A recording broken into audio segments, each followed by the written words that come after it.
Bonjour à tous et bienvenue dans une nouvelle vidéo avec vous, Dr. Rofes Inès, votre chargé de cours de biologie moléculaire du Centre universitaire Abdelhafid Boussouf de Mila, département de sciences biologiques et agricoles.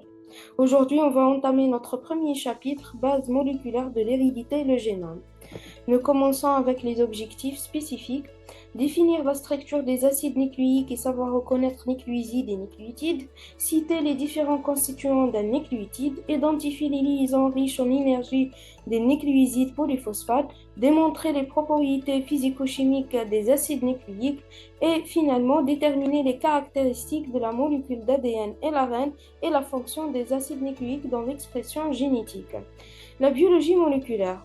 La biologie moléculaire, est une discipline scientifique au croisement de la génétique, de la biochimie et de la physique, permettant d'étudier les mécanismes de fonctionnement des cellules au niveau moléculaire. Le corps humain est composé de plusieurs types de cellules, chacune pourvue d'une structure et une fonction spécifiques. La cellule est composée de plusieurs organites. Par exemple, nous avons la mitochondrie, les vacuoles, ainsi de suite. Mais ce qui nous intéresse aujourd'hui, c'est le noyau. Le noyau porte l'information génétique stockée dans l'ADN d'un organisme, contient les instructions pour toutes les protéines que l'organisme synthétisera un jour. Et d'ailleurs, les scientifiques disent que l'ADN est la mémoire de la cellule. La nature chimique des gènes. En 1928, Frédéric Grift, c'est un médecin spécialiste en bactériologie, a découvert le phénomène de transformation, une conjonction l'union chez une souris de pneumocoques non pathogènes et de pneumocoques virulents ou virulents, mais tués préalablement entraîne la mort de l'animal. Ils ont constaté à la fin qu'il y avait une différence importante entre les souches de bactéries S et R.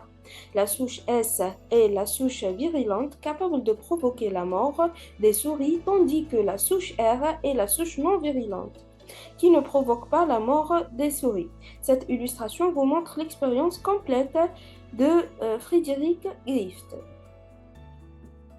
Ensuite, il y avait une autre équipe qui a poursuivi l'expérience et Oswald Avery et ses collègues déterminèrent par la suite quels constituants des pneumocoques tués par la chaleur étaient responsables de la transformation de Grift. Et d'ailleurs, ils ont conclu que les mélanges traités à les protéases et l'aranase présentaient tous les deux de signes de transformation. Par contre, le mélange avec l'enzyme l'adénase, aucune transformation bactérienne n'avait été observée. Matériel génétique. Les propriétés qui caractérisent l'information génétique sont la diversité de structure, la capacité de se repliquer ou le phénomène de réplication, la capacité de muter et la traduction en forme et en fonction. Les acides nucléiques. Nous avons deux types d'acides nucléiques, l'ADN et l'ARN. Le acide désoxyribonucléique et acide ribonucléique. Le nucléotide comporte trois composants chimiques. C'est l'acide phosphorique, le sucre et la base azotée. Les bases azotées sont divisées en deux groupes ou en deux types. Une purine structure à deux cycles et une pyrimidine structure à un seul cycle. Par exemple, nous avons le thymine à un seul cycle, une pyrimidine, l'adenine, une purine, cytosine, une pyrimidine et le guanine, une purine. Cette illustration vous montre que les différents types de bases azotées avec leur structure chimique et la numérotation ou l'orientation de nombre du carbone. Les sucres. Les sucres, nous avons un sucre pentose, donc dans l'ADN c'est un sucre désoxyribose et dans l'ARN c'est un sucre ribose. Il comporte le désoxyribose, il comporte juste un atome d'hydrogène. Par contre le ribose, un groupement hydroxyle au niveau du carbone 2. La base est reliée au sucre par une liaison N-bêta-glycosidique. Donc, lorsqu'on dit une base qui va se relier avec un sucre, donc c'est un nucléoside. Attention, il y a une différence entre un nucléoside et un nucléotide. La liaison N-bêta-glycosidique, N c'est l'azote et le bêta c'est l'orientation de la liaison.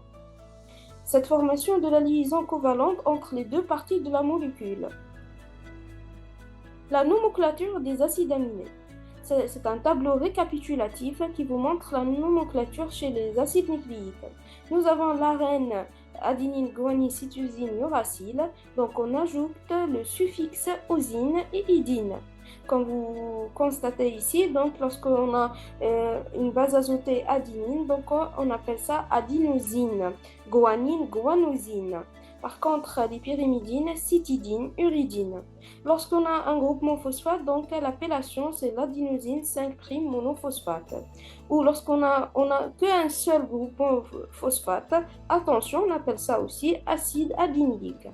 Chez l'ADN, la même chose, donc nous avons l'adénine, guanine, cytosine, thymine, donc c'est juste le suffixe osine, idine, on ajoute le désoxyadénosine, de désoxycytidine, donc l'appellation complète avec un groupement phosphate, c'est 2'-désoxyadénosine, 5' monophosphate, ou on appelle ça acide désoxyadénylique.